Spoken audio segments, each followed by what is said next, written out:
You're listening to Zodiac Speaking, brought to you by AbJack Entertainment. Be sure to check out some of the other great true crime podcasts from this network, including The Murder in My Family, Missing Persons, DNA ID, Beyond Bizarre True Crime, and Scene of the Crime. All of these podcasts are available for you to binge on right now, wherever you listen to podcasts. Subscribe where you're listening to this podcast so you don't miss an episode.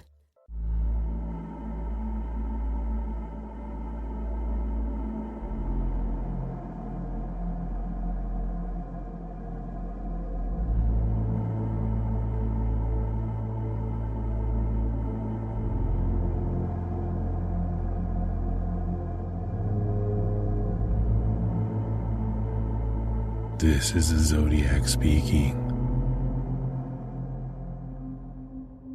The eyewitness testimony of Michael Mageau at Blue Rock Springs has come under widespread scrutiny based upon his changing stories and the fact he only saw a fleeting glimpse of the killer while being blinded by a flashlight and experiencing overwhelming terror as 4 bullets pierced his body.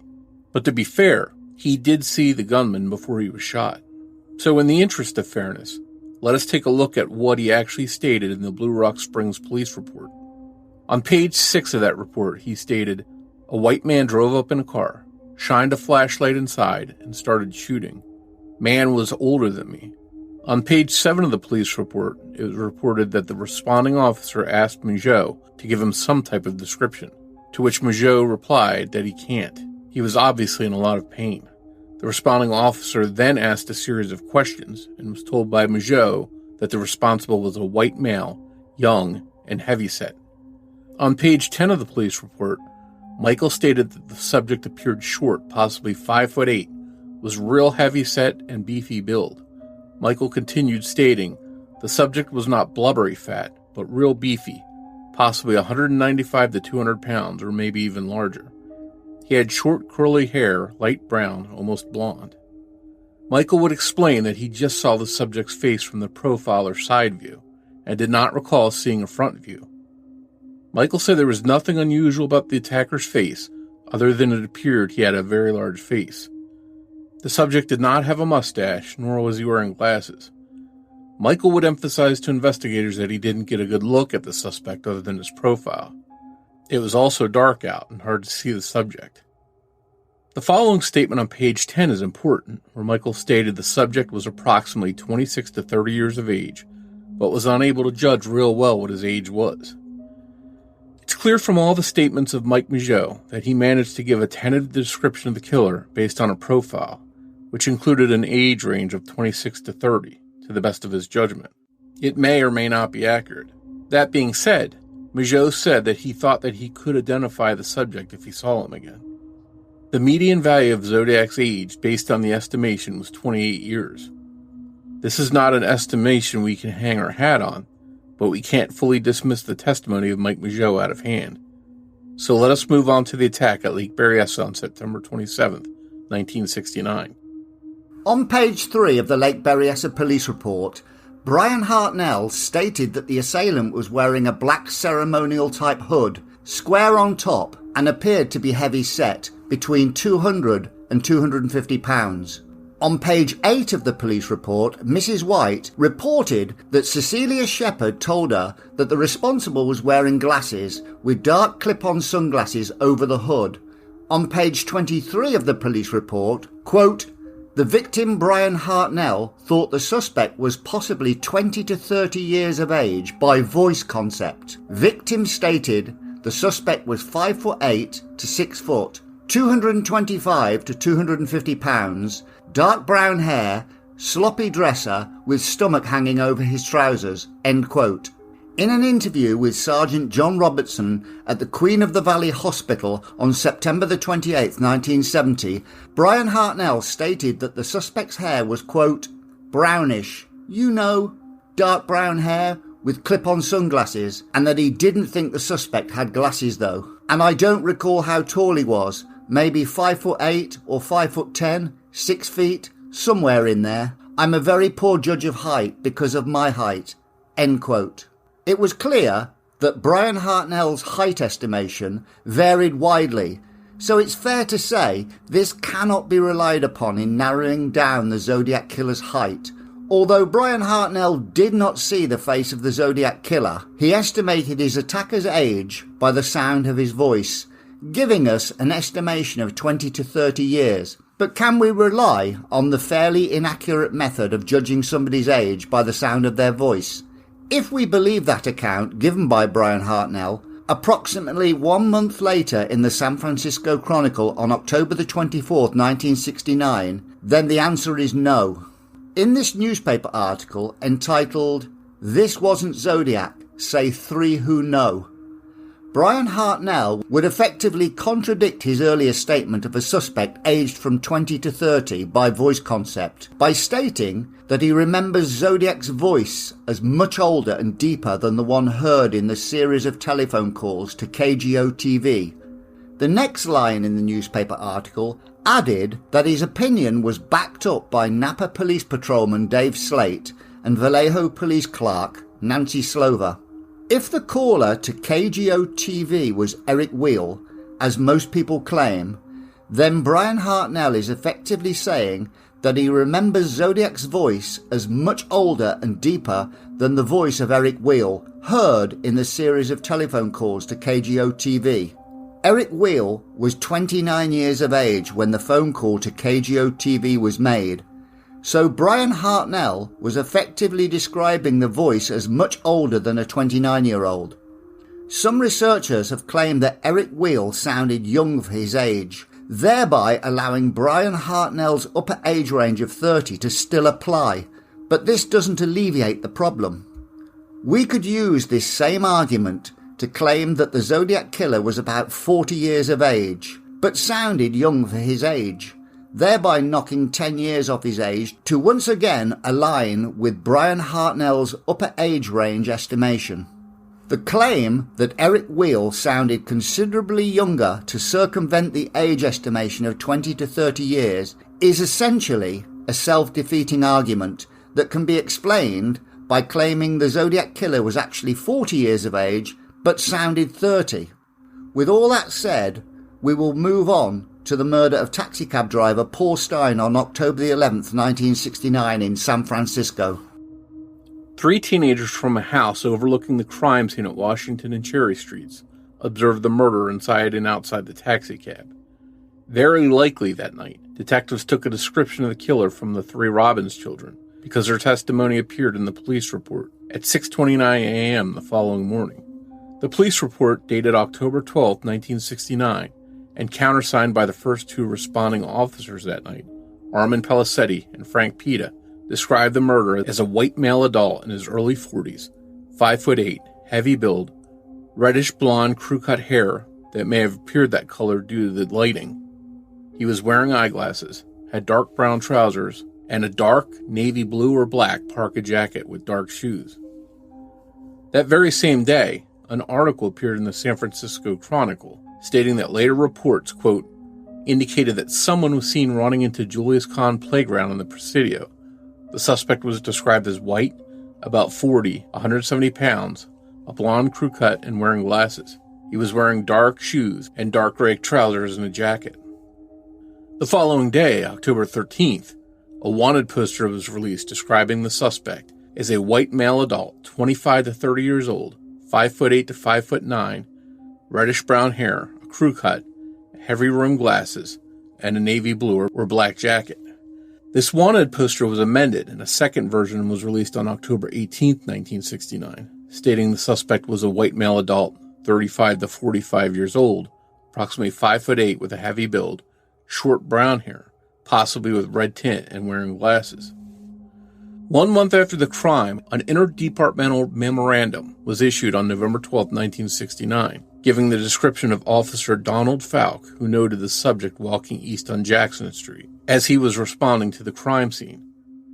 In his memo, Falk stated that he saw a white male adult, 35 to 45 years old, about 5'10", 180 to 200 pounds, medium heavy build, barrel-chested, medium complexion, light-colored hair possibly graying in the rear, and having a crew-cut hairstyle and wearing glasses.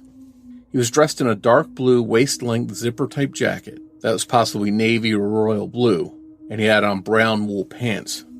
There are multiple ways to show that the man observed by Officer Donald Falk was the Zodiac. Why he waited so long to send this memorandum instead of giving it to inspectors on the scene that night remains a mystery. The mystery is, where did the 25 to 30 age range placed on the first wanted poster originate from? Because it was extremely unlikely to have been sanctioned by the three teenagers.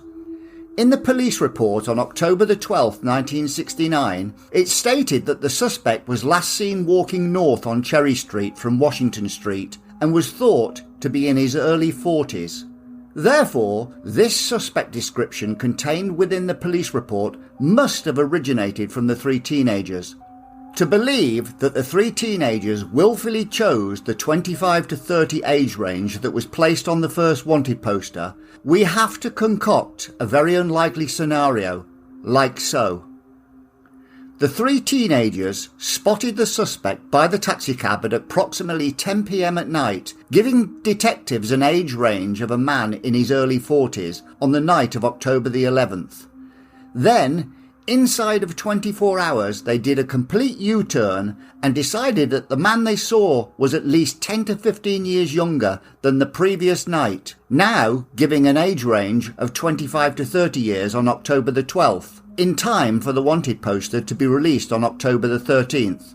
Then, a handful of days later, the three teenagers did a second U-turn and requested that a second image of the killer be released, switching back to their original age estimation of a man in his early 40s, hence the flexible age range of 35 to 45 years placed on the second wanted poster to allow for any margin of error.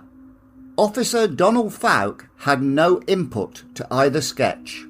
Much later, Officer Donald Falk effectively admitted that he had no input into the sketches when he stated in the 2007 Zodiac documentary, quote, "1 month later, when the composite drawing came out at Richmond Station and was posted on the wall, he looked similar to the man I had seen on October the 11th.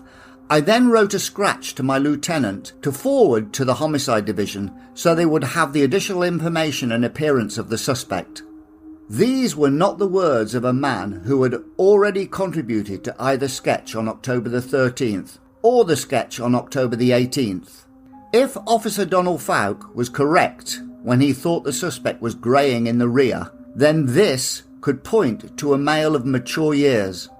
One possible explanation for the 25 to 30 age range on the original drawing could be that the teenagers just described the facial features of the man they saw to the sketch artist, and police thought, with their experience, that the resulting sketch looked younger than the original early 40s estimation by the three teenagers, so proceeded with their interpretation. The teenagers, clearly not happy with the first sketch, reaffirmed their original estimation to police and got a revised sketch created. The eyewitness statements in the police report and interdepartmental memorandum, along with the eyewitnesses of Julius Calm Playground, all gave a median age range of approximately 40 years of age, and all these observations occurred within a 5-minute window on October the 11th, 1969. Many have questioned the eyewitness accounts of a man seen running into the Julius Calm Playground, as featured in the October the 12th, 1969 San Francisco Chronicle article. But the description of this man not only satisfied the timeline, but virtually mirrored the descriptions given by Officer Donald Falk and the three Robbins children. There are two sets of eyewitnesses at Lake Berryessa on September 27, 1969, that may or may not have observed the Zodiac Killer that day. But certainly two sets of eyewitnesses that shouldn't be overlooked, with both their sightings of a suspicious male in the area of Smittle Creek, possibly before and after the attack on Cecilia Shepard and Brian Hartnell. 3 women from Pacific Union College recalled their observations as follows. On page 9 of the police report, the first woman described a subject driving a late model silver blue Chevy 2-door sedan. This subject was described as 6 foot tall, weighing 200 to 210 pounds, muscular build, and rather nice looking. On page 10 of the police report, the second woman described a man approximately 28 years of age, 6'1" to 6'2", 200 to 225 pounds, with black hair, possibly styled with a part on the left, rounded eyes, thin lips, medium nose, straight eyebrows, small ears, well-built, and rather nice-looking. Also on page 10 of the police report, the third woman described the subject as 6 foot tall, stocky build, about 200 pounds, black short-sleeved sweater shirt, dark blue slacks, and straight dark hair neatly combed. She guessed his age was approximately 30 years. However, it should be noted that on page 8 of the police report, somebody called Dean contacted investigators regarding the 3 women prior to them giving their statements. Dean related to police about the women's sightings that day, stating that they told him about the man watching them while they sunbathed, describing him as approximately 40 years of age and 6 feet tall.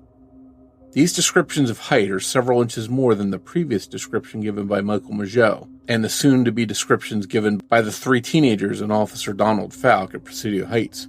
So either this man spotted by the 3 women from Pacific Union College wasn't the Zodiac, or their estimations of height were a little on the generous side. On page 5 or 6 of the police report, there were further eyewitnesses to a suspicious subject that day. Dr. Clifton Rayfield and his son, 16-year-old David, had also noticed a man in the area of Smittle Creek later that day, describing him as about 5'10" with a heavy build and wearing dark trousers, and a long-sleeved dark shirt with red in it. This description, particularly the height, is more in line with Michael Mageau, Officer Donald Falk, and the Robbins children. For what it's worth, I spoke to David earlier this year, and he gave me specific details. He said that the entire interaction of seeing this man lasted for 30 seconds or less, and it was at a distance of about 100 yards. He observed the suspect, and when he saw that the man had no fishing pole, gun, or any kind of gear, he immediately felt that the person was out of place. He said that the man he saw was having difficulty navigating and moving along the terrain. He felt that he was heavy and out of shape, and that further bolstered his opinion that the man shouldn't be there. His overall description of 5'8" to 5'10", heavy, overweight, and out of shape, fits most Zodiac descriptions. He couldn't remember if the man was wearing glasses, and due to the distance and short interaction, he couldn't really describe the suspect's age. If we concentrate on the confirmed sightings, they each describe the height of the killer like so. Michael Mageau, 5'8" inches. Brian Hartnell, a median value of 5'10" inches. The 3 teenagers, 5'8" inches. And Officer Donald Falk, 5'10" inches. The average would be a Zodiac Killer of 5'9" inches. If we take only the confirmed eyewitnesses who saw the killer without a mask and list their age estimations, we have Michael Mageau, a median value of 28, the 3 teenagers, early 40s, and Officer Donald Falk, a median value of 40. If we attribute the 3 teenagers with an age of 40, we end up with an overall average for the Zodiac Killer as 36 years of age. If we include the sighting of a man described as about 40 running into Julius Calm Playground, we end up with an overall average for the Zodiac Killer as 37 years of age. If we include Brian Hartnell's median value of 25 into the equation, the average age for the Zodiac Killer drops to approximately 35 years of age. In a totally unbiased review of the ages given, the Zodiac Killer ends up being 36 years of age. Zodiac researchers who have an implicit bias to a particular suspect will inevitably choose to attribute greater significance to eyewitnesses who align with the age of their suspect. When considering the age estimations of Brian Hartnell, who only used voice concept, and the teenagers, who obviously were very young, we shall look at the following. In a study on age estimation from voices, Moisey et al. 2014, participants estimated the age of voices belonging to 2 groups, 20 to 30 years and 65 to 75 years, with an absolute error of 10.8 years. The accuracy of age estimates based on voices is poor when compared to age estimates from faces. Emilon et al. 2007 compared the performance of age estimation from faces and voices in the same study. Consistent with previous studies, they showed that young adults were more accurate at estimating the age based on face information, with an average absolute error of 5.7 years, compared to voice information with an average absolute error value of 9.7 years. Finally, we shall look at the weight descriptions given by Michael Mageau, a median weight of 197.5 pounds. Brian Hartnell, a median value of 231 pounds, and Officer Donald Fouke, a median value of 190 pounds, giving us an overall median estimation of the Zodiac Killer as a 36-year-old white male with a height of 5 foot 9 inches including footwear and weighing 206 pounds. This is the Zodiac speaking. Right, here is a conundrum regarding the eyewitness statements of Brian Hartnell, who said the Zodiac was 20 to 30 years of age based on voice concept. That was in the police report. Less than 1 month later, on October the 24th, 1969, he stated that the voice of the Zodiac Killer was much older and deeper than that of Eric Weil, who contacted KGO TV. Therefore, Zodiac's voice, he was saying effectively, was much older than 29-year-old Eric Weil.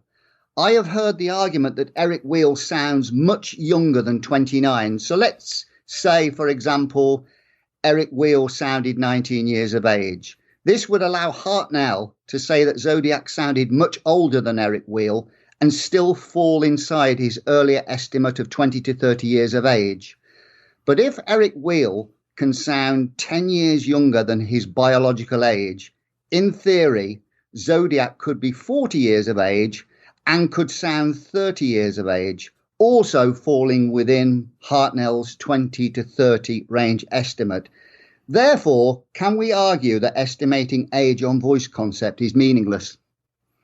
I wouldn't say meaningless. I think if you're talking to a young teenager, a young child, for example, you can tell you're talking to someone young. And then there's people that have different ranges of voice. Some of them sound younger, some of them sound older. And I think a lot of that has to do with the deepness of the voice. Obviously, someone that's got a deep, heavy voice, like a baritone, they're going to sound older, I think. Someone that has a softer, lighter voice is going to sound younger. So I think you can sort of get an idea based on that. Now, again, is it the same as seeing someone and providing an age range? Of course not. But I think you can generally get an idea if you're talking with someone that's younger or older. And I think Brian probably, when he said that that Zodiac sounded much older than Weil, I think he probably chose a bad word to use. I think he probably meant to say that Zodiac had a deeper voice or an older sounding voice. Because you can't say that he's sounds 20 to 30, and then later on, a 20-year-old guy, talks, and then you say, well, he sounded much older than him. So I think he probably was insinuating that Zodiac had a deeper voice or an older sounding voice. But that being said, David Slate also said he sounded like he was in his 20s. So that's two different people that interpreted Zodiac's voice as someone in their 20s. So is that as good as seeing someone giving an eyewitness account? Obviously not. But I don't think you can just flat out dismiss that 20 to 30 age range, since two different people mention that. You've done many interviews online. Do you think your voice has changed in the last 10 years? Because I've listened to recordings of myself 20 years ago, and there's virtually no difference. It's, obviously when I was younger, if I listened to something of me when I was much younger, I think my voice sounds different. But as an adult, I think once you hit a certain age, you stop growing, your voice doesn't change all that much. So, if you're listening to yourself when you're much younger, maybe in a school age, and then you listen to yourself as an adult, I think there's going to be some differences. You place much more importance on eyewitness recollections close to the event, but how far from that event? In the example I've just given, Hartnell made these statements a month afterwards. How close to the event do we have to be for these recollections to be taken seriously, and how far from the event do we have to start saying, I'm starting to dismiss these now and not take them seriously? Well, number one, I think it's got to be documented. If someone comes along 50 years later and it was never documented in 1969, they say, well, I heard this or so-and-so told me this, I throw that out the window. If it wasn't documented back then, I don't take consideration of it, because people's memories change. They start adding things, subtracting things. I look at documentation of that was done at the time, proper documentation, and go on what the people had to say at that time. Obviously when you're injured, when you're hospitalized, it's kind of hard to answer questions sometimes. Although I thought Brian first talked about the voice not long after he was injured. You're saying it's a month. But it's still, something that you want to get recorded as soon as possible and documented as soon as possible while it's fresh in their mind. But Officer Slate, same thing, sort of backs up what Hartnell says. So I think, there's a good indication that Zodiac's voice, according to both of them, was someone who sounded younger. Now that could be a deeper voice, but still, for whatever reason, they thought it was younger. And the important thing that it was documented. They didn't just 50 years later say, hey, I remember Zodiac's voice and it was like this or it was like that. They documented it at the time. And that's very important to me. Now there's certain instances, and I'll take, and I'm sure we're going to talk about Stein a little bit, but you take someone like Officer Falk, that night he discovers that he saw the Zodiac supposedly and realizes, oh my God, I just passed the killer. Why wouldn't he immediately do documentation in a report of that? He didn't.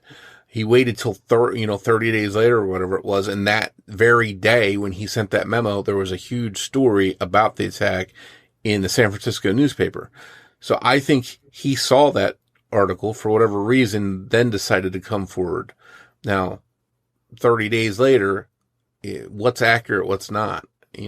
For someone that's driving down the street, moving along, looking for a black suspect, he somehow got Zodiac's description right down to his shoes accurate, which I just find that a little bit hard to believe.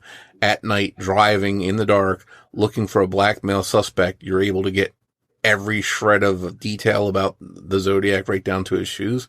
So I've always had a little bit of skepticism with what he has to say, especially since he did not document it right that night. As soon as he realized he saw the killer, he should have been reporting it. And I've always held him a little bit accountable for that. Same thing, you have Officer Collins at Napa at Lake Berryessa. He never documents this report of Cecilia mentioning Zodiac's height. It's not in any report as to what she saw, what she claimed. But here he is 50 years later talking about it in a documentary saying, well, Cecilia said this and he was this tall and he was that, and, she put her hand up like this. And it's just, it's not documented. That's something that he's saying 50 years later that was never documented. And so I just don't put much credence into it. And you could go back the opposite. And I'm sure we'll talk about, Blue Rock Springs too. Mike Migeot, you look at him in the Zodiac Speaking documentary, he's all over the place. I wouldn't really trust anything he said in 2007, but at the very time he was shot, within days, as soon as he could talk, he was giving descriptions. And he's giving descriptions based on what he saw and what he experienced. Now, I do find it funny that a lot of people online do just flat out put no stock in what he said at the time. They just dismiss it totally out of hand. But they're willing to take descriptions of what the Robbins kids saw at the Stein murder scene, although they saw him from 50 feet away at night. and they're willing to think that's a perfect likeness and their description is infallible, yet they're willing to dismiss Mike Mageau, who saw Zodiac from a couple feet away. So, I tend to shy away from that. I tend to look at everyone's perspective, everyone's account, and look at it as this is what they experienced, and I don't go picking one over the other and picking and choosing what I like, what I don't like. I did look at the Donald Fouke memorandum, and I was thinking he may have been told by SFPD to basically keep his mouth shut because of the embarrassment of letting the white male on his way. But then again, after Zodiac came out in the papers saying he passed a cop car, etc., there was still no need for the SFPD to then release a memorandum. So why did they bother releasing a memorandum at all? They could have just said to people effectively, the Zodiac is lying. Yeah, that makes total sense. And if Fouke was told, okay, this is embarrassing, shut your mouth, don't say anything about it, why would Fouke turn around and send a memo? Exactly. It sounds like it's the first time he's making contact about what he saw, what he witnessed. So, and then the police chose to release that.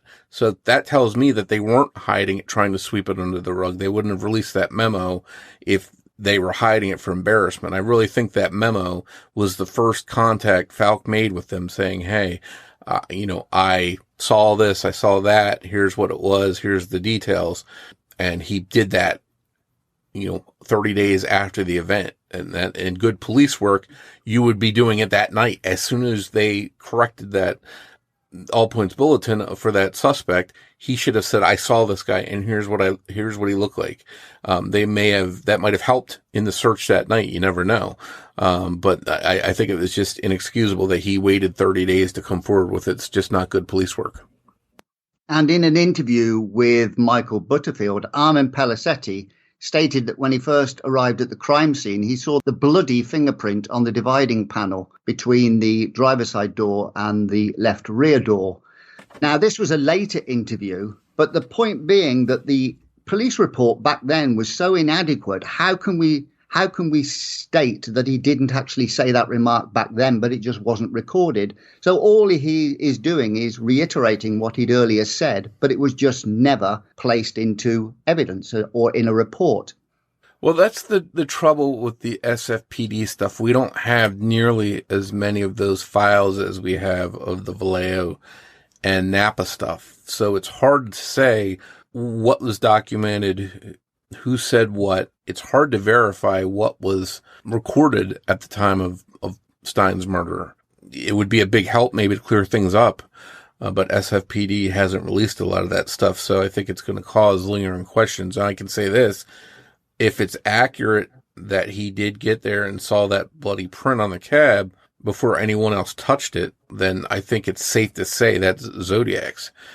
And I think that's obviously it's ruled out a lot of suspects, so they do put stock into it. So that might be one of the best pieces of evidence against Zodiac. This is why this statement is the most important of all, isn't it? Because we need to see whether this fingerprint can rule out multiple suspects. Yeah, absolutely. And it has ruled out lots of suspects. And another issue with this case is we don't really know how many different partials and latents from all the different letters and phone booths and stuff. We don't really know if any of them match each other, and so collectively, how many different prints or parts of prints of Zodiacs do they have? These are all things we really don't know. I'm assuming that between all of them, they've tried to, and I hope they have anyway, they've tried to match them and put some kind of set together as best they could to say, hey, we feel that these prints are likely Zodiacs, and we have X, Y, and Z as far as total prints, partial prints, latent prints, and that one day they could use them to compare against suspects. Hopefully that is the case, but, we don't know. Obviously they have a palm print. If there's a palm print on letters, which we know there is, that's going to be one of the best markers against Zodiac because he likely rested his hand on the paper when he wrote. So I think that is a good piece of evidence as well if they're able to find a suspect to compare a palm print to. Wasn't there a tenuous link made between fingerprints on the little list letter and the bloody fingerprint on the taxi cab? Yeah, and obviously Zodiac tried to dismiss it and say, well, you only have my fingerprint that was covered in airplane glue.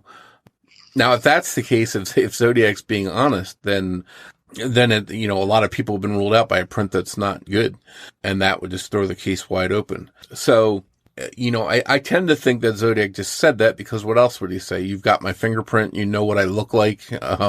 You've got a sketch of me. He also said that he was wearing a disguise and he only looked like that when he was out killing. So I think he didn't have any other choice but to try and spin it and say, look, that's not my print and I don't really look like that. Cause what else could he say? That you know what I look like and you have my fingerprint?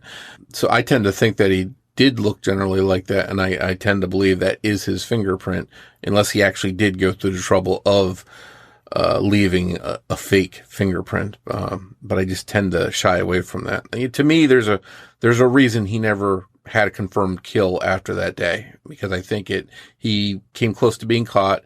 He realized that they had evidence, a composite sketch against him. And I think he was scared. And I think for self-preservation, that's why he never had a confirmed murder after that day. Now, in his first communications with police, or should I say the newspapers, on July the 31st, 1969, the Zodiac used the words boy and girl. In the next communication, he again used the term boy, but used man when describing the Negro male by the payphone.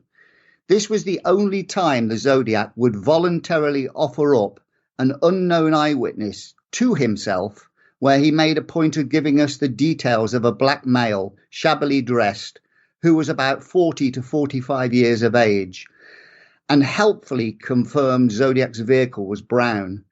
Do you think the language adopted by Zodiac in his letters gives us a clue to his age? And was his willingness to provide an eyewitness to himself indicative of somebody selling us a story to conceal the truth? Well, I think if we look at it, he's referring to David and Betty as kids, and they're teenagers, and he's calling a 40-year-old man, whether that man was real or not, he's calling him a man. So to me, Zodiac was probably someplace in between that age range, someplace between 17 and 40. So I tend to think that's where he was. And I also think the term kids, I think a lot of teenagers back then would call other teenagers kids. I think it was more of a popular thing to call each other kids back then. But regardless, I tend to think that Zodiac is somewhere in that range of between his victim's age of, 17, 16 and the 40-year-old man that he mentioned seeing, because he refers to him as a man. So that tells me that he's probably someplace in between. I don't really believe that the 40-year-old black male existed, but the way that he was described, it would make me think that Zodiac was younger than that. Is there any other language in any of his other communications that gives you an indication of his age or suggests he was either younger or older? Well, obviously a lot's been made about his interest in the Mikado and, Gilbert and Sullivan and The Most Dangerous Game and that kind of stuff. So if you look at that, a lot of that could point to an older suspect. But then again, are you just one of those people that likes older stuff, older music, older movies? I was talking to someone the other day that's a little bit younger than me that went to see some kind of film festival of movies from the 1920s. So you might assume if he wrote a letter like that he was much older.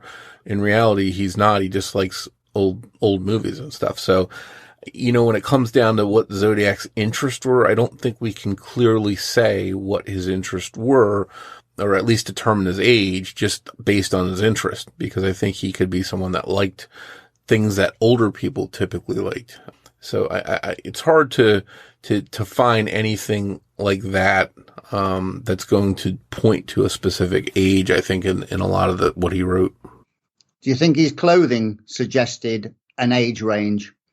It could. I mean, I have different clothes that I wear for different occasions. Like when I go out fishing, for example, I don't want to get the clothes I typically wear during the week, I don't want to get them dirty or stained up, so I'll wear something completely different than I would wear when I'm working during the week, for example. So, I think someone could have different clothes that might not be what they normally wear. That maybe they're not afraid of getting blood on, for example, or maybe he's not afraid of throwing away after he gets blood on them, something like that, something that's expendable. But again, it comes down to style. And I look at kids nowadays, some of these kids now are wearing bell-bottom jeans and throwback stuff, back to the 60s or 70s. So, just because they're wearing that stuff doesn't mean they're from that era. They just like stuff from that era. So I think it's hard to tell. And then it also comes down to what was his economical class. Could he afford something, or did he buy clothes from Goodwill because that's all he could afford? We don't know things like that. So I think it's really hard to tell based on his clothing what age he was. What about access to weaponry? Well, we know he had access to multiple guns. So does that seem to give away his age? It could. Again, he could be on the younger age using grandpa or dad's guns. They could be his guns. I would think, unless he's flat out borrowing them from someone, we can rule out someone that's a teenager in high school or anything, obviously, because, obviously all the descriptions of Zodiac are older than that, but, they wouldn't have access to buy guns on their own. So they most definitely have to be taking them from someone else. So we can at least rule out very young suspects. But again, back then the gun control laws were different. If you were basically 18, you could walk into a Sears and buy a gun, and they weren't that expensive back then. And then you could get rid of it and get a different gun.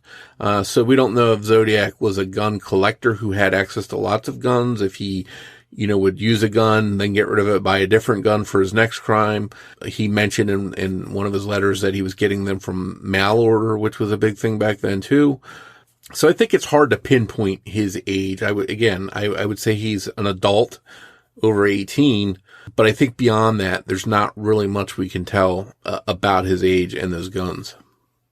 In an article in 2018, the Innocence Project stated that 358 people who had been convicted and sentenced to death since 1989 have been exonerated through DNA. A whopping 71% of these had been convicted through eyewitness misidentification. So the idea that the Presidio Heights sketch is a factual representation of the killer, and any comparisons to it is a tick in the box to somebody likening to their suspect, is fraught with danger. Simple questioning of people when describing the suspect, such as how dark was their hair or what colour their hair was, can influence the outcome. Another example is how big was their nose, which is likely to influence the person to describe the suspect's nose slightly bigger than it probably was, rather than if they were asked what size was their nose. Just because the Berryessa sketch appears a different person to the Presidio Heights sketch doesn't mean it was. What are your thoughts on eyewitness identification in general? And can we put much tack in the fact that these two sketches are totally different? I think eyewitness recollection is very important. I think it's important to try and paint a picture of who you're looking for, literally, when it comes down to a sketch. But again, I think some people have this impression that, a sketch is going to be a digital photo of someone that sat there and posed for pictures. It's not. It's based on recollections, it's based on what people experienced. It's based on the conditions. You take someone like, the Robbins kids that saw Zodiac leaving the Stein murder.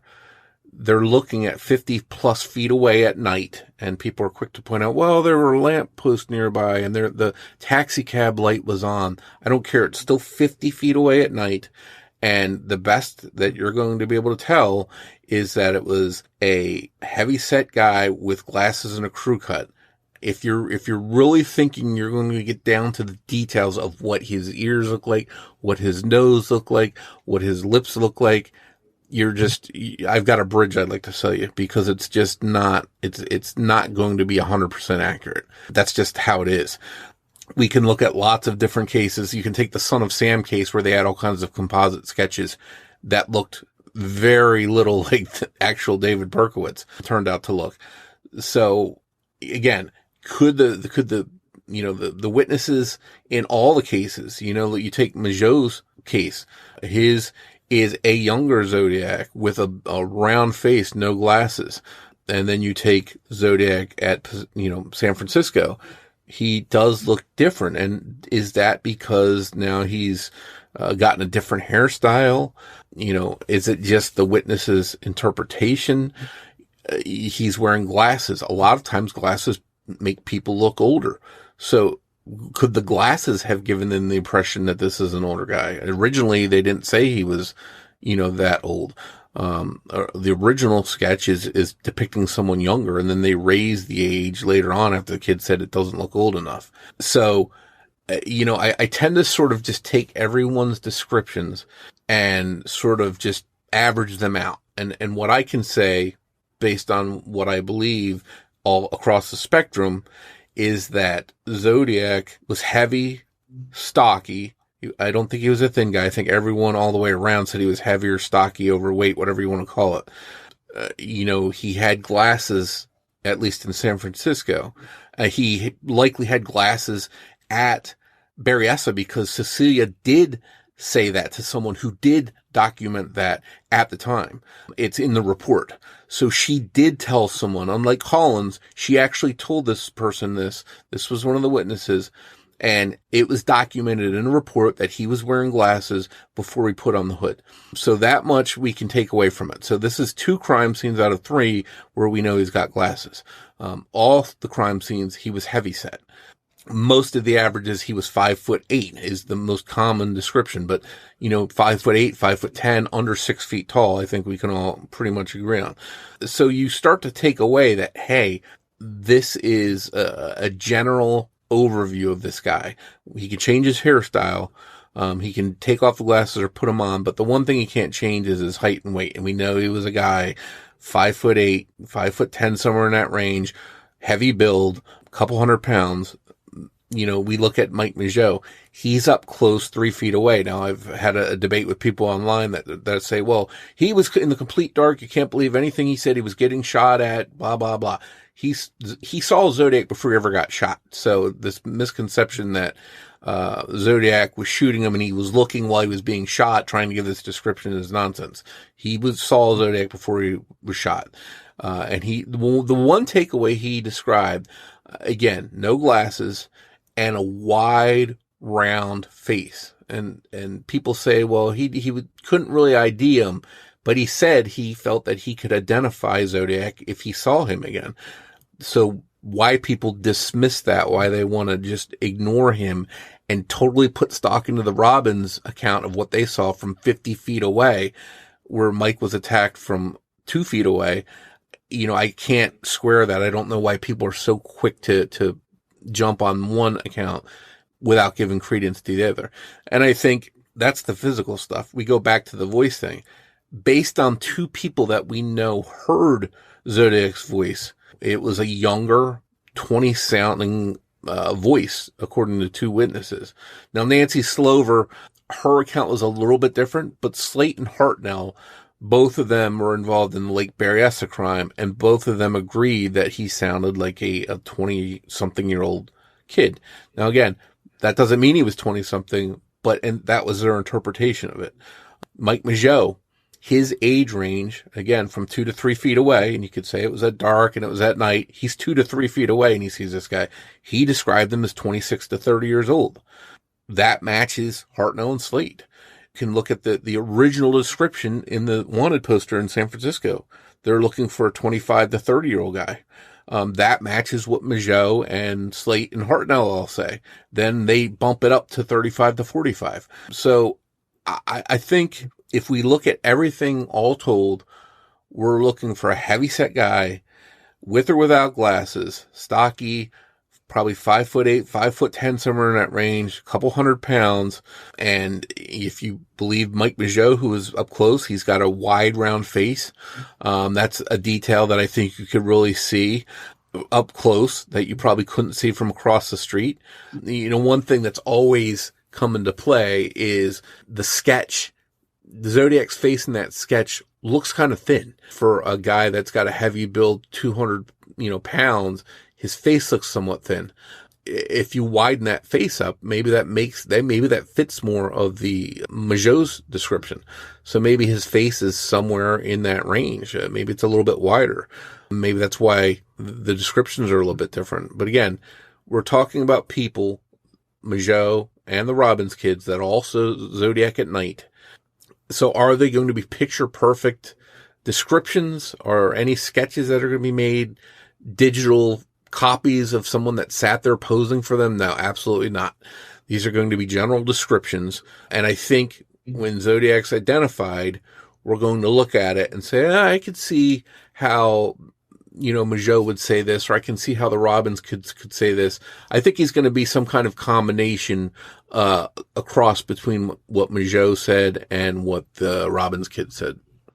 In terms of the glasses, what would you say to somebody who would level towards you this, that when Brian Hartnell was interviewed directly, person to person, he stated he didn't think the killer was wearing glasses, just the clip-on glasses, whereas the statement of Cecilia Shepard wasn't directly placed into a police report. It came through somebody else who relayed the information that she stated. In other words, how do we know that she actually stated that and the person who relayed the information didn't get it wrong? She's saying it fresh. She's saying it right at the time. I don't know why she would make that detail up. It's very specific. So again, that would be, picking and choosing what we're going to accept from witnesses. Okay, I don't like what she said. I'm going to throw her statement out. I'm going to say that Cecilia didn't say this. We can't pick and choose what evidence to what's documented in these reports and say, okay, this doesn't fit what my picture of this case is. I'm going to throw it out. We have to take all of the witness statements and weigh them out and collectively try and dissect them one at a time without dismissing them. This lady didn't come along 30 days later and say, oh yeah, by the way, Cecilia told me. She documented right there at the scene immediately after. So I don't see any reason to think that Cecilia would say that if it wasn't true. I don't see any reason why this lady would imagine that, make that story up. So I tend to think that he was wearing glasses. She saw Zodiac without a hood on. Brian didn't. So whether Brian thinks there were glasses on or not, that's one thing. Cecilia stated to this woman who relayed it to police that she saw him with glasses on. So I think that's pretty telling. I think it's pretty powerful, especially when we see later on at the next crime that Zodiac does have glasses on. So that sort of backs each other up. Here we have two different witnesses that say that Zodiac was wearing glasses. So I don't tend to dismiss that. Now, again, if this woman came along 50 years later in a documentary for the first time and said, oh yeah, by the way, Cecilia told me that she saw Zodiac and he was wearing glasses, but that wasn't documented, sort of like Officer Collins did in that documentary about Zodiac's height, then that would be one thing. But this was documented immediately at the scene, so I see zero reason to doubt it. I studied the Yorkshire Ripper case years ago. The case of Peter Sutcliffe. Somewhat familiar with it. And on the board, they had about 20 to 25 sketches. I can't remember exactly how many, from various eyewitnesses, and at least 8 of them had his striking beard, moustache, hair, and they look very similar. Now, you can give a lot more credence, therefore, if you picked the majority of the eyewitnesses. You could probably say that's a fair bet that's what the guy looks like. Do you think it's a crying shame if Donald Fouke had drawn a sketch independent of the 3 teenagers and they looked virtually identical? How much extra credence would you place on that? Well, again, I sort of questioned Donald Fouke and what he really saw and what he really didn't see. Say he drew a sketch the day after and it independent of the 3 teenagers and it matched virtually perfectly. Would you then say, that's pretty much certain that the Zodiac Killer looked like this now? I think he looked similar to that regardless. I think that sketch looks similar to Zodiac, whether Fouke actually saw him or not. Now, when you say Falk drew it, you mean through a sketch artist, right? Not him drawing it himself. Well, him giving the details to the sketch artist, because I always thought when you give details to a sketch artist, a bit like the kids sat down, maybe the sketch artist is more concentrating on facial features rather than age, which is why the kids got a little bit, well, we'll let this go. It depends what time they did it. And the police themselves interpreted the age of that sketch because of the way it came out, which is probably why they came back a few days later and said, no, we're not happy with this. Let's change this back. That was my thought on that one. But yeah. It goes back to me of Falk doing bad police work, because had he went immediately to the homicide detectives and said, I saw this guy, I can tell you what he looks like, put me down with a sketch artist, they might have done that. They might have sat him down that night with a sketch artist and got a detail and compared it to what the kids saw. And then we'd have two different sketches. Obviously, coming forward 30 days later and then not having a sketch made, there's a reason why they didn't ask him to make a sketch. And I probably tend to believe because maybe they don't trust what he says after coming forward 30 days later. Maybe they're worried that his details aren't going to be as crisp or reliable. I don't know what the reason he didn't participate in the sketch was. All I know was that had he done, come forward as he should have and documented what he saw that night and told police what he saw, I think they could have done a sketch immediately and then had two sketches to compare and maybe said, okay, let's compare these. Let's see if they're identical, they're similar. And then they'd have two sketches instead of one to show. But there's a reason why, they didn't ask him to sit down with a sketch artist. And obviously 30 days later versus right that night, there's going to be a big difference. You're going to start thinking about things, forgetting things, changing things in your mind. He may have been able to sit down and produce a reliable sketch that night, at least the next day, as the kids did early on. So that's, again, goes back to bad police work and not reporting what he saw sooner, and documenting that and getting another sketch made. And like we said before, if Ken Narlow or let's say the Napa police had checked the footprints next to the three young girls from Pacific Union College and compared them to the footprints at the crime scene at Berryessa and they matched, that would change the whole story, wouldn't it? Oh, yeah. I mean, that all of a sudden, we'd have, because that sketch does sort of resemble, I think in my mind, it does sort of resemble the face anyway. It resembles Majot's description of a guy with a large round face, but he's not wearing glasses, but his height and build is bigger than Majot described, or the Robbins kids even described. They're saying this guy was as tall as 6'2". The Zodiac in San Francisco was 5'8", 200 pounds. So, if you're 5'8" and 6'2" is a pretty big difference. So I tend to think that guy was just a random guy that was probably, some kind of pervert just watching these girls and checking them out and probably wasn't up to no good. And then whatever reason didn't want to come forward, later on because he was embarrassed or he thought he might get in trouble for checking these girls. I don't know, but I tend to think they were two different people because this guy was in pretty good physical shape according to the three girls that saw him. Whereas Zodiac, it says right in the report at Lake Berryessa that his stomach was hanging over his trousers. So it sounds like two different guys as far as that goes on the build and the height. So let's move on and tackle a subject of people with competing suspects. Now, somebody who has identified an older suspect as the Zodiac Killer, let's say 40 years of age, will inevitably place more credence on the eyewitnesses who thought the Zodiac was about 40 or 35 to 45, as stated by Donald Falk. They will reject or diminish Michael Majot's testimony as unreliable and question voice analysis estimations from Brian Hartnell. In other words, they will manipulate the eyewitnesses to suit their suspect. Somebody who has identified a younger suspect will take the opposite stance, giving more credence to eyewitnesses such as Majot and Hartnell.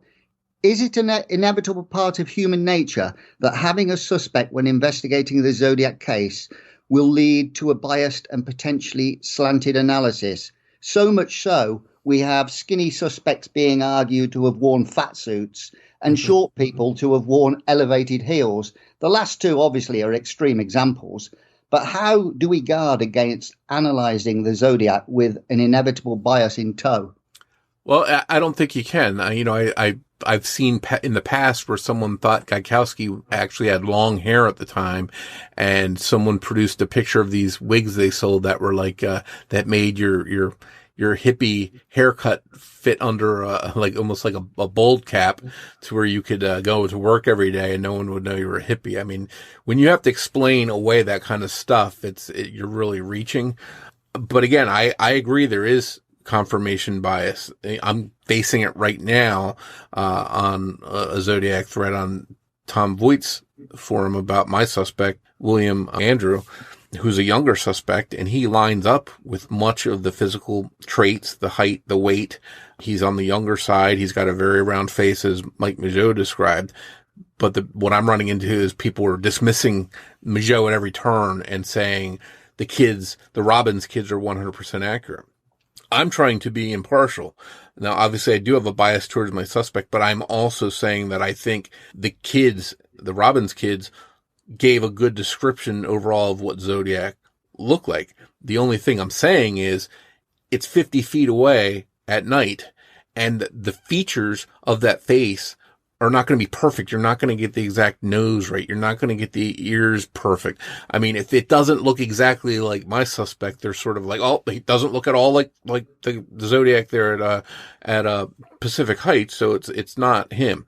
But overall, it does match him. You know, it's a heavy set guy, 5'8", with glasses, who does fit the description overall. And again, they'll say, well, Zodiac at the Stein scene was 35 to 45. Your guy was, mid-20s.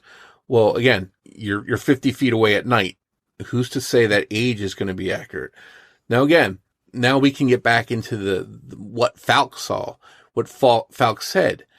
But again, he's reporting this later on, 30 days later, as opposed to that night when it's fresh in his mind. He's driving down the road looking for a black male. He sees a white guy as he's going by. He doesn't stop. By his own account, he doesn't stop. He slowed down, but he kept on going, yet somehow got a complete description right down to this guy's shoes.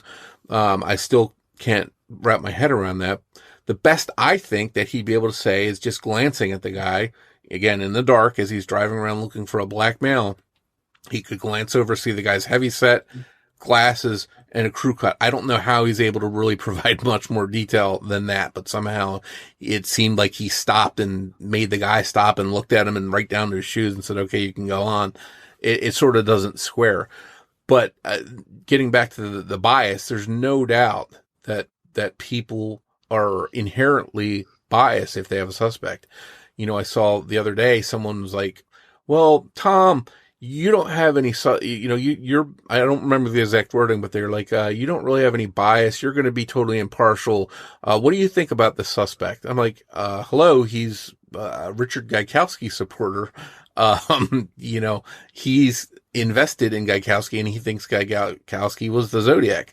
So it's hard to say someone like that's going to be impartial, and you can't really make that statement. It would be like me coming along to someone else's suspect and asking me, who has a favorite suspect of my own, to, diagnose or give my opinion of someone else's suspect. It wouldn't be fair. I'd much rather have someone like yourself that doesn't really have suspects sort of dissect things that are pros and cons for each suspect, because you don't have any skin in the game. It doesn't matter to you if one person is or the other person isn't. That's where you're going to get the most impartial opinions from, are people that are not vested one way or another in proving some person in particular wasn't Zodiac. Well, let's drive into this a little further then. In the introduction, I tried to do an average of the ages, as well as the heights and as well as the weights, given by only the confirmed. So I didn't include the 3 women at Pacific Union College or the person who saw the Zodiac running into the park, if we believe that was Zodiac.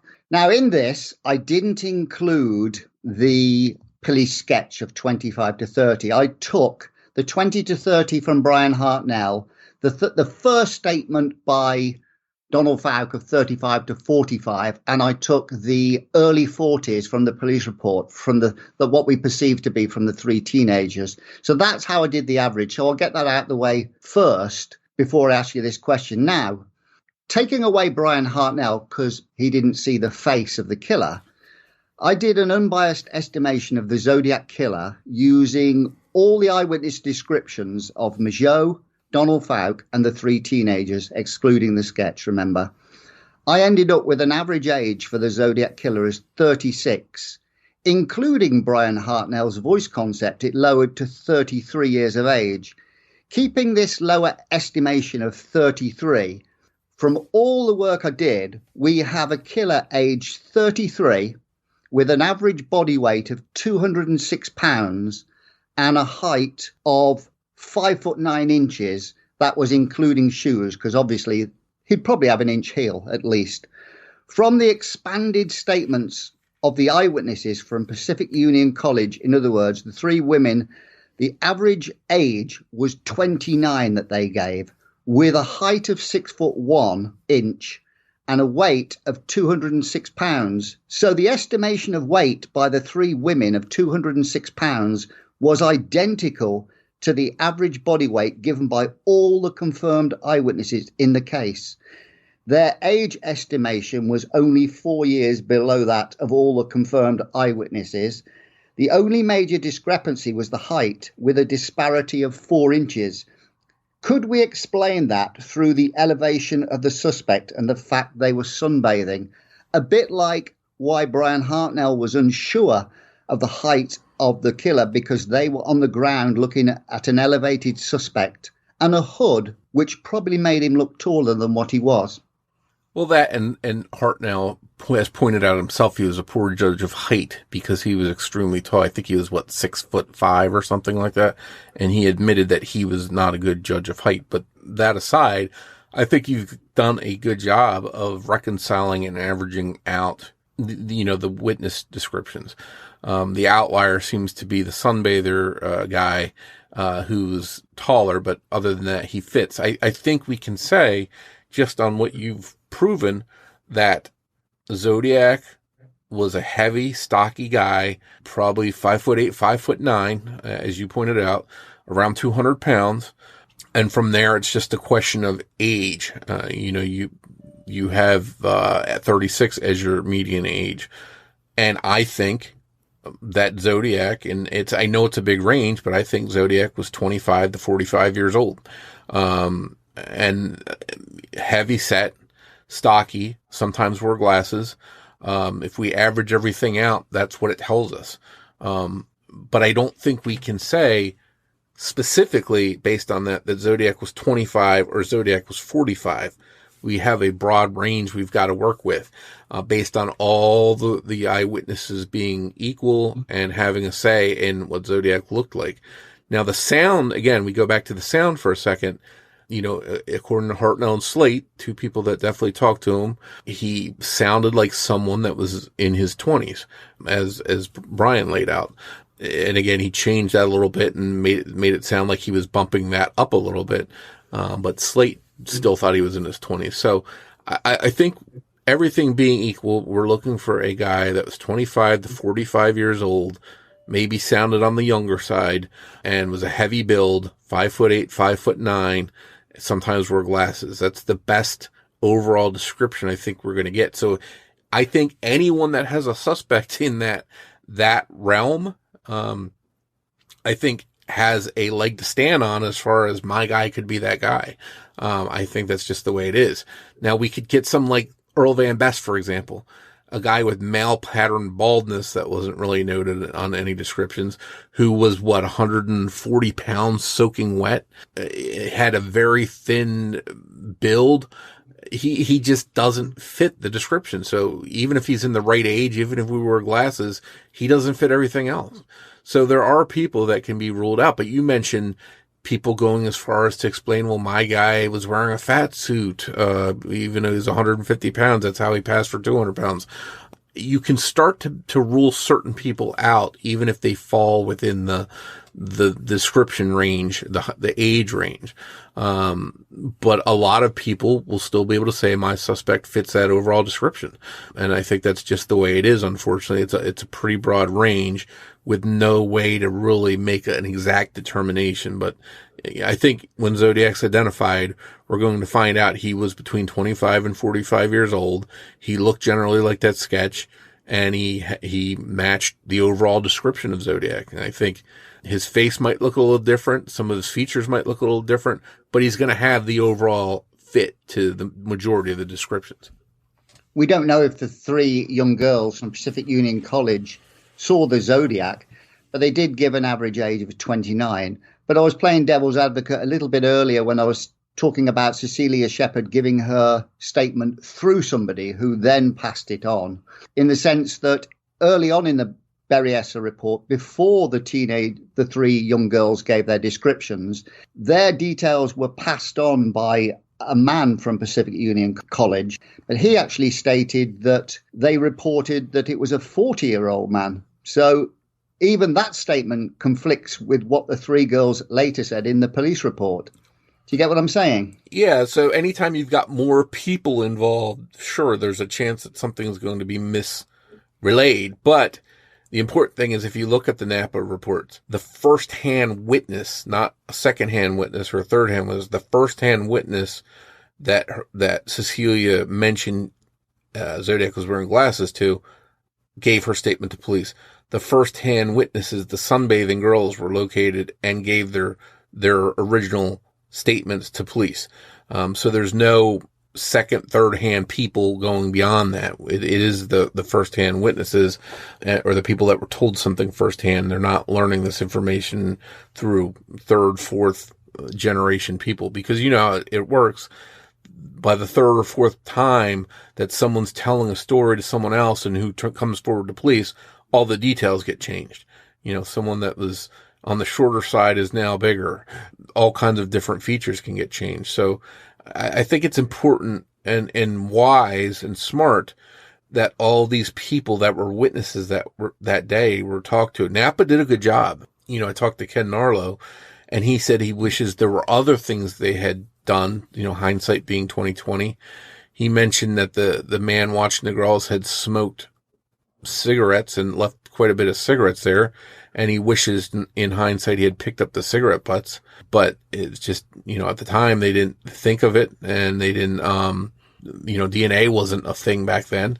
So they didn't know that they could get DNA off them. So it was just not something they really thought about. But I think they did do a good job.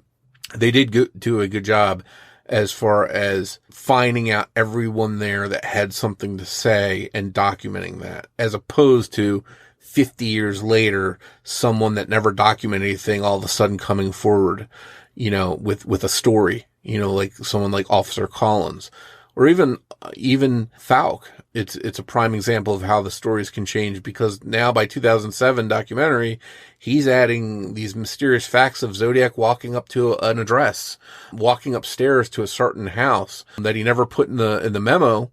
So it's a prime example of how things change 50 years later. Mike Mageau, we look at what his statement was right after the fact, and we look at what he said in that documentary. A lot of that was not what he said in 1969. So I think it proves that stuff documented early on is going to be more reliable than something somebody comes out of the blue with 50 years later. That's why it's important to go by what's documented early on. And the people that want to dismiss that because it doesn't match their theory or their suspect or whatever, they're really just doing a disservice, because they're throwing out stuff to fit their own needs. I said to Druza regarding Michael Mageau, the first time he virtually saw him, apart from in probably the wing mirror of the Corvair, was when he was virtually right on top of him, right outside the passenger side window. And I was thinking, if I was standing literally a matter of inches away from you, it'd be almost impossible for me to gauge your height. Is that a fair statement? Absolutely. And that's why, same with Falk. Falk's driving down the road looking up at a guy that's walking by outside. How did he gauge his height? How did the kids upstairs in a window gauge his height? That's something I've always wanted to know. Even if they came down to the lower floor and looked out the window, how do you gauge someone's height without having something there to use as a comparison? Did they use a stop sign and say, well, he's a little taller than the stop sign? So I'm worried about the height description on one hand, but they all seem to match. So that tells me that they're probably within range. But how did Falk, Mageau, or the Robbins kids estimate a height when none of them were standing face to face? Hartnell was, but again, he's 6'5", and he said he was a poor judge of height on uneven ground. They were looking up at him. So how did he judge height? So the height in this case is a little bit of a slippery slope. But they all seem to match. So for better or for worse, at least we have that part. We're not looking, none of them said Zodiac was like a 5 foot tall guy. None of them said he was 6'5". We have a general description of 5'8" to 6 feet tall max. So that is consistent. We all have a heavy build, overweight, stocky, barrel chested, whatever the description is. We're not talking a lightweight here. So again, I think that helps us to rule certain people out. Someone like an Earl Van Best. There's certain people that just didn't match that description. So I think that helps a little bit at least. Would you believe Donald Fouke's statement more if you believe he stopped and spoke to the killer for a protracted time? Or even got out and spoke to him? Well, obviously, the more interaction you have, if you're stopped, you're talking to someone, you can definitely, if you got out, especially because then you could be standing face to face with them. And that's what I was thinking. Height wise, you could tell. But then again, now we go back to, well, if that happened and Fouke said he didn't stop or didn't talk to him, well, now we know Fouke's a liar. So that creates a whole new problem. So I tend to think that he didn't stop, that they didn't interact with Zodiac. I still am skeptical of what Fouke said because he just got way too many details. For someone driving along at night in the dark looking for a black male suspect, he got down Zodiac's description, or thinks he did anyway, to a T, right down to his shoes. I've never seen a description that detailed down to the shoes when you're driving in a car at night looking for a black male suspect, and a white guy walks by and you don't stop or talk to him or anything. You keep on going. So that part is always, again, I'm skeptical of him in the first place because I think he did bad police work. But besides that, I think all things taken away, between Mageau, between Hartnell, between the Robbins kids, between all the witnesses, I think we have a general description of Zodiac to go on. Unfortunately, I think it's pretty broad. Again, I think it's, a white guy, 25 to 45, 5'8" to 6 foot tall, heavy build, sometimes wear glasses. Beyond that, I just, it's pretty broad. And unfortunately, that's what we have. But if we're weighing everything equally and taking all things into consideration, that's the true and real picture we have of Zodiac. And it's pretty broad, unfortunately. I don't know how much credence you place on this next sort of fringe eyewitness or eyewitnesses, but I believe the Zodiac Killer escaped into the park at Julius Kahn Playground and travelled eastwards to the Leon Steps area. He may not have. He may have gone into the park and re-emerged. But I accept he could have took immediate respite into the park and had a car parked somewhere on West Pacific Avenue.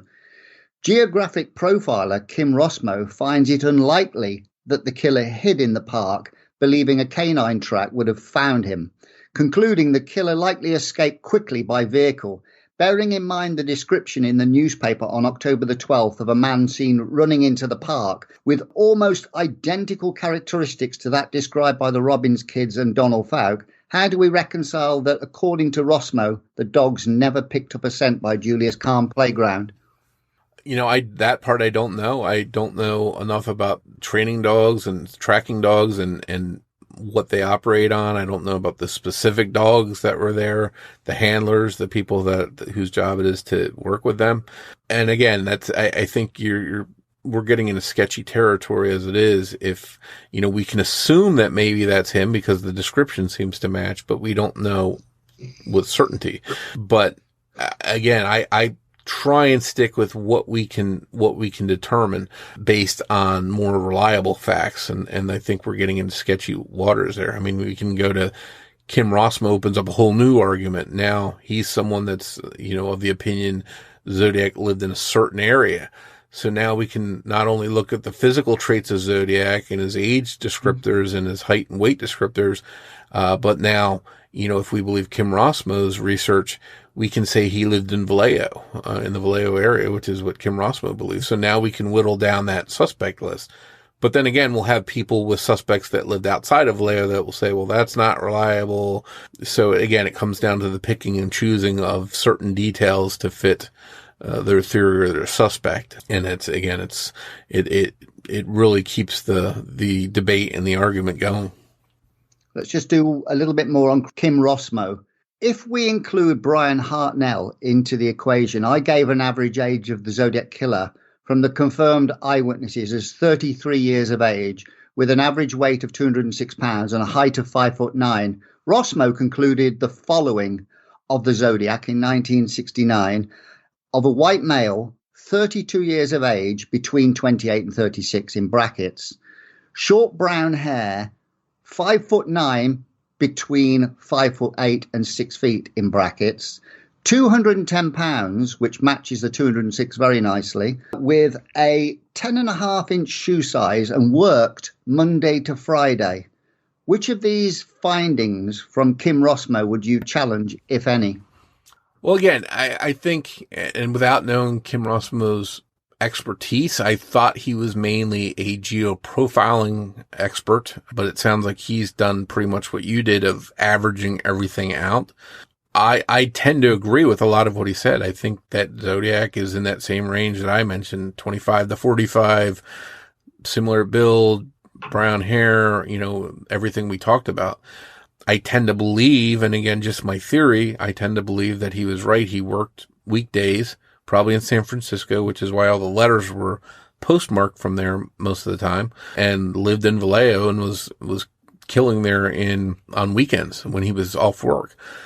It's a proven that in most cases, serial killers start out close to home. They start striking at targets near them, and then they gradually, as they get more comfortable with what they're doing, they branch out from there. That's the true account in most cases of serial killers. They don't go 50 miles away. Anyone that does that and starts killing 50 miles away from their home is the exception to the rule. Most of them start out close to home and work from there. And I think that's why Kim Rossmo focused his research and his geo-targeting and came up with the conclusion that Zodiac lived in that area of Vallejo's, because it's where the first attacks happened. It's where his first phone call came from. So I think that's why he settled on that area. I happen to agree with him, and it makes sense that someone going to San Francisco every day to mail a letter is likely there working, and just conveniently drops a letter in the mailbox for it to be sent in. And then on the weekends, he's back in Vallejo, time off, and that's when he goes out looking for victims. Right, Mike. Druza sent in some questions to me. I've already answered them, so we'll see if you have a similar answer to what I did on my website. The first question, he says, is how did James Owen, hear only one shot? If he was correct about this in his second interview, perhaps believing that a gunshot at a hunting site was nothing to be concerned about, then I think there are only two ways his observation can be explained. While unlikely, perhaps the shooting of Betty Lou had occurred before Owen's approach and he didn't see the body or the killer. Or, after James Owen passed, David was shot first and Betty Lou didn't run until over a minute afterwards. Maybe it would take about a minute to drive out of audible range. But my assumption has always been that Betty Lou was shot within seconds of David, which would render Owen's claim curious. If you had to choose a scenario, is it more likely that Owens passed this scene minutes before the shooting while Zodiac was biding his time parked next to the couple, or the attack transpired after Owens passed the scene? In other words, basically, how do you account the fact that he heard one shot and not several if both victims were shot virtually consecutively? Well, I think James Owens proves my thinking of things that are said early on versus things that are said later once you've had time to think about them and change your story. You know, his first interaction with police was at the scene of the crime the next morning, hours after the murder. He's standing at the crime scene and giving a statement and knows that there's chalk outlines on the ground of the bodies, but he doesn't think to say he heard a gunshot. Then in his second interview days later, he suddenly remembers this gunshot. I find it hard to believe he wouldn't mention that the first time when it was fresh in his mind at the crime scene where he knows someone was shot. So I go back to, is that him starting to play things in his mind and say, well, maybe I heard a gunshot. And then you start playing tricks on your own mind. I don't know what's going on with that. But what I do know is that his gunshot scenario doesn't work. He drives by, sees no people near the cars, and a quarter mile down the road, which I think I determined, was 13 seconds or whatever amount of seconds. 30 seconds. Something, yeah, 30 seconds. He hears the first shot. Now, we know by the evidence, it looks like that Zodiac got out, walked around to their car, started an attack, ordered Dave out. So he drives by, doesn't see any people. Within 30 seconds, there's shooting starting, according to his second statement. It doesn't jive with what he would have seen. Where was everyone? We know by the evidence that they were ordered out of the car by gun and that he fired a shot into the window, but it doesn't, maybe that first shot that he heard was Zodiac's first shot firing into the roof, but it still doesn't explain where were all the people in or around the cars when he just drove by 30 seconds before. That would mean for him they would have all had to have been ducked down in their cars or something. He drives by and then Zodiac springs out, runs around and starts shooting almost immediately for that scenario to work. So I have in general, I have a hard time rationalizing the whole gunshot story. I think what most likely happened, and this is again my opinion, I think what most likely happened was that James Owen drove by, glanced over, saw two cars sitting there. It was dark, not well lit. And I think Betty and Dave were probably sitting in their car. Zodiac was probably sitting in his car, and he just kept on driving. And that's the best he noticed was these two cars parked there. I don't think there's a way he could do a lot more detail other than that. Now, could he have driven by and they were all sitting in their cars and he just didn't see them sitting in there? And as soon as he passed by, Zodiac jumped out and started shooting immediately. And James Owen could still hear it. That could be possible, but it still doesn't square with the fact he said he didn't see anyone around the cars. And the only way to explain that is there's two scenarios. Everyone's ducked down in their cars for some reasons when he comes by, which I find hard to believe. Or somehow maybe Zodiac's got them out of the car, ducked down at gunpoint saying, don't stand up or I'm going to shoot you. And then, but to me, that doesn't line up with the fact we know they came scrambling out of the car and Dave was shot as soon as he got out. That just doesn't jive. So, I have a problem with that scenario. I think they just happened to be in their cars and Owen didn't see them, drove by, casually looked at the cars, and that was that. Whether he heard the shot or not afterward, we don't know. I just think that he somehow missed seeing Zodiac and Dave and Betty Lou in their cars. Yes, it seems strange that when James Owen arrived, if we had Zodiac in his car and the couple in their car, we don't know how long they'd have been sitting there. They could have been sitting there for 30 seconds. They could have been sitting there for minutes. But that doesn't jibe with the idea of a Zodiac killer arriving, parking next to them and getting out and shooting. That doesn't sort of fit, does it? No. And that's the whole, that initially I was suspicious of James Owen because he kept changing his story in the two statements. In one scenario, the cars are 3 to 4 feet apart. In the other scenario, they're 10 feet apart. In one scenario, he doesn't hear a gunshot. In the other scenario, he does hear a gunshot. Now, I was initially a little bit suspicious of James Owen himself to the point where I suspected he might have been Zodiac. Now, his physical description, I found out he was much taller. He seemed to be a model citizen. He was an Air Force guy. He was a manager at Humble Oil. had a family. So by all accounts, he seemed like he was on the up and up. And I think what we have is just somehow some confusion on his part, which leads, us to wonder which scenario is right, or is it some combination. But his two statements to police definitely sort of clashed with each other. The second question is a little bit of a different angle on the glasses. While it seems clear that police did not feel that Mike got a good enough look at the attacker to develop a sketch based on descriptions from future attacks, it seems likely that he was accurate that the man was older than him, was of medium height, with a heavy build, and did not have long hair. Later crime scene descriptions suggest that Zodiac regularly wore eyeglasses. If Mike was confident enough to state that the attacker did not have facial hair, how can we dismiss his observation that the shooter wasn't wearing glasses? If you required glasses to drive and you were planning to shoot someone in the dark and potentially have to drive away from the police, can you imagine not wearing those glasses at Blue Rock Springs?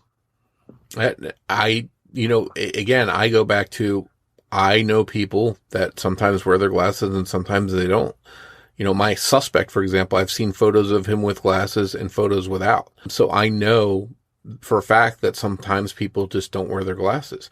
Or are they worried a bit, hey, I don't want to be seen with my glasses on because if something goes wrong, they'll know I look like this with glasses on. Maybe he took them off and didn't want to be seen with them on. I don't know. I'm just explaining that there can be an instance where glasses are seen at one scene and not at another because some people just don't wear them 100% of the time. Or, we could go the opposite route and we could just say that Zodiac, whenever he did his attacks, really did start wearing an outfit, and a disguise, and he wore fake glasses even though he didn't need glasses.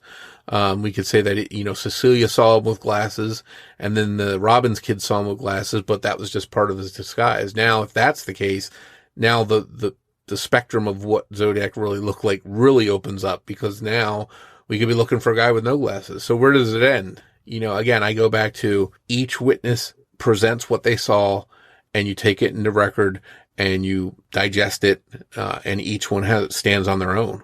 We have to say that he was very particular about Zodiac having a big round face. That's a pretty telltale feature, and not wearing glasses. That was his account. That was his opinion. That was his interaction. Where we go back to the other ones where we see people say he had glasses on, so each one sort of has to stand on their own, but collectively we have to look at them and come to a general consensus of them overall. I always found it curious that why didn't the police in the San Francisco Police Department tell Deborah Perez to get lost when she claimed she had the glasses from the cab, if they already had the glasses in evidence? Well, I don't know that. They should have just dismissed her straight away, but they were prepared to look into it, weren't they? Which seems to me to suggest they didn't have the glasses, and therefore that might lend thought to the idea that Zodiac wore Paul Stine's glasses away from the crime scene. Well, the issue is, you can't stop someone from calling a press conference and saying, hey, my dad's the Zodiac and blah, blah, blah. Sure, they could have come right out and said that this lady's off her rocker and she's just looking for attention, but they didn't for whatever reason. And whether that's because they didn't have the glasses, so technically she could be telling the truth, I don't know what that is. But, we've seen in other instances where like this, the case breakers team comes out and says, we solved the case. And then the police come right out and say, no, you didn't. It's still open. So we have seen them stand up to people that just come forward with a claim and actually refute it. And that was just recent. So, it'd probably be helpful if certain things, if they did come out on a regular basis and say, well, this suspect was looked at and we ruled him out. Things like that. It would eliminate a lot of rabbit holes and suspects and things like that if they would come out and say what they're doing and who they looked at and who they ruled out. Unfortunately, it doesn't really work like that, or else it would clear up a lot of things in this case. And finally, here's a hot topic you've been discussing recently on the forum. Druza says, we know that Zodiac did not shoot a guard and escape from Montana State Prison and did not really want to steal Hartnell's car. Do we think he was honest about stealing the car he was driving, allegedly en route to Mexico? Is it more likely that the killer mentioned Deer Lodge Prison because he had learned about a recent escape that had occurred there, or that the police interviewing Hartnell had heard of this escape themselves and therefore suggested to the struggling Hartnell that this is what he heard? To me, it's pretty clear that what the Zodiac said was pretty much lies, just a story that he was telling to, make Hartnell and Cecilio feel that they were comfortable, that, hey, this is just going to be a robbery. I think he just wanted to get them to cooperate. Now, I think it's very likely that he actually said Deer Lodge. He said very specifically that the word was two words, and as they talked about it and came to the conclusion that it was likely Deer Lodge, that jumped out to Hartnell, and he latched onto that. And the fact there happened to be an actual prison escape there, I put two and two together and say that's most likely what he was saying. Not someplace in Colorado where there was no prison escape, Deer Lodge where there actually was. And he seemed to latch on to Deer Lodge, and Deer Lodge actually had a prison escape. So to me, I think that was something on Zodiac's part that was a slip up, because he left Hartnell to tell that story. And that prison escape was not published in California newspapers. If Zodiac learned that through a newspaper, he likely would have had to have some subscription to a newspaper outside of California, because that story didn't run there.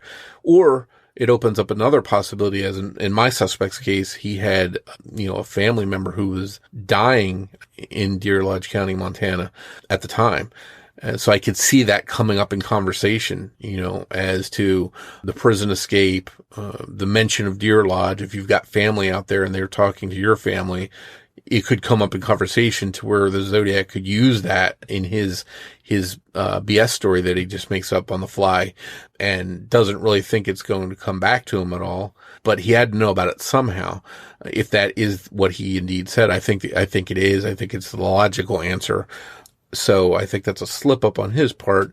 And again, when we go back to doing the physical descriptions and things like that, I think anyone that's got a Deer Lodge connection, all of a sudden, that's a little bit of a tick in their favor. I'll give you an example. In the Golden State Killer case, when he was attacking at one crime scene, he mentioned, "I hate you, Bonnie." Someone said that they heard him sobbing, "I hate you, Bonnie. I hate you, Bonnie." And police didn't say this publicly, but when they looked at suspects, anyone that had a Bonnie they were connected to got a little bit of a tick up in their favor as a suspect. So these are the things they do behind closed doors as investigators. They do pay attention to this stuff. So if they come across a suspect with a Deer Lodge connection, I think they're going to get a tick up in the box as someone who just has a little extra something in their favor. So to me, that's just if we're looking at suspects that fit the overall physical description, the age description, and they've got a tie to Deer Lodge, to me, that's just a leg up for them as a suspect.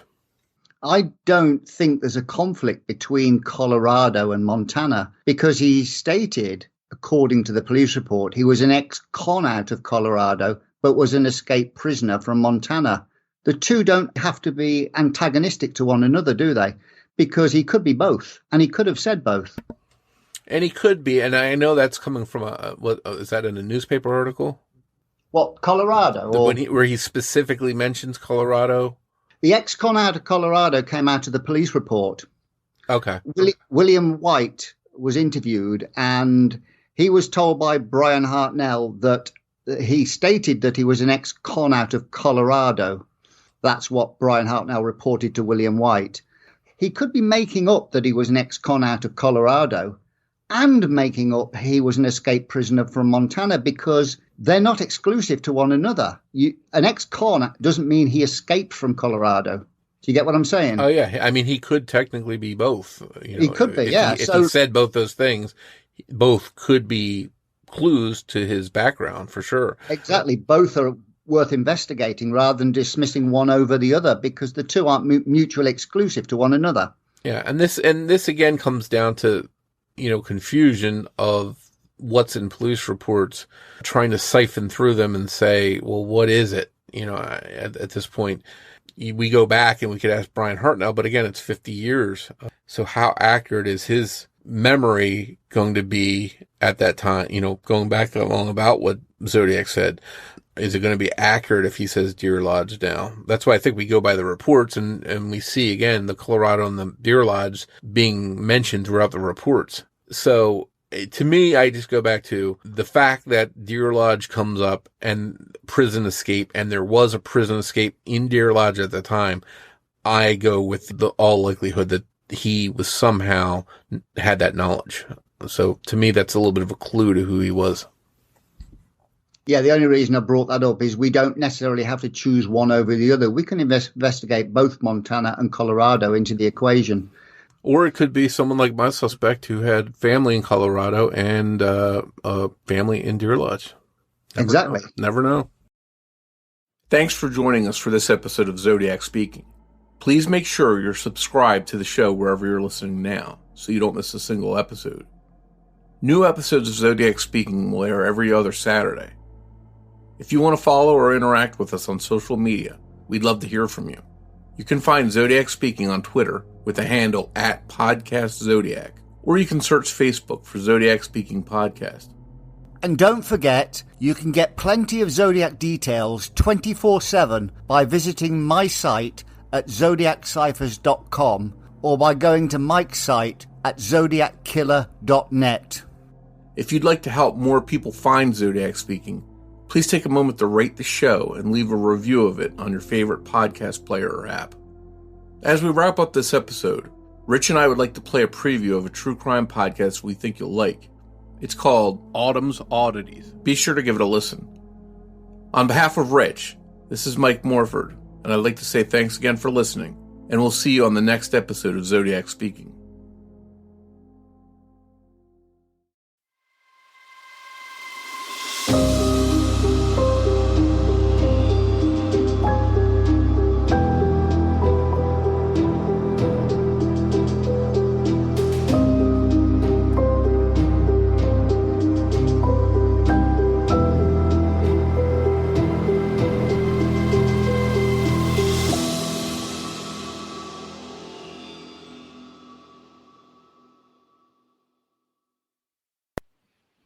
Autumn's Oddities is a strange and unusual podcast made by the strange and unusual, me, Autumn Gruby. Each week, I'll be taking you through some of the creepiest cases true crime has to offer. It won't only be true crime, I'll also be covering cryptids, haunted places, haunted things, and the true stories that inspired horror movies. Listen every Monday and Friday for new episodes. And remember, if it's creepy and weird, you'll find it here.